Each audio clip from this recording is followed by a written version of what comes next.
रात का वक्त था, सब सो चुके थे, दुनिया खामोश थी, लेकिन एक शख्स जाग रहा था। उसकी आंखों में आंसू थे, दिल बोझ से भरा हुआ था। जिंदगी ने उसे हर मोड़ पर तोड़ा था।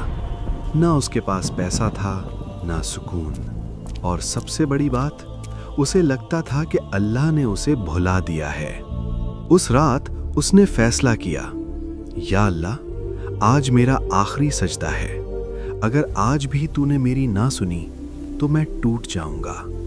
वो सजदे में गया और फिर रोता रहा। इतना रोया कि जमीन भी गीली हो गई। उसने कहा, या अल्लाह, मैं थक गया हूं। दरवाजे सब बंद हो गए, सिर्फ तेरा दर खुला है। उस रात उसने सिर्फ एक दुआ मांगी, या अल्लाह, मुझे बदल दे, मेरी जिंदगी बदल दे। फिर क्या हुआ? सुबह हुई, कुछ भी नहीं बदला था, लेकिन वो बदल चुका था। उसका यकीन, उसका ईमान, उसका रब पर भरोसा, और फिर धीरे धीरे उसकी जिंदगी भी बदल गई। याद रखो, अल्लाह कहते हैं कि मैं अपने बंदे के गुमान के मुताबिक हूँ। बस एक सच्चा सजदा जिंदगी बदल देता है।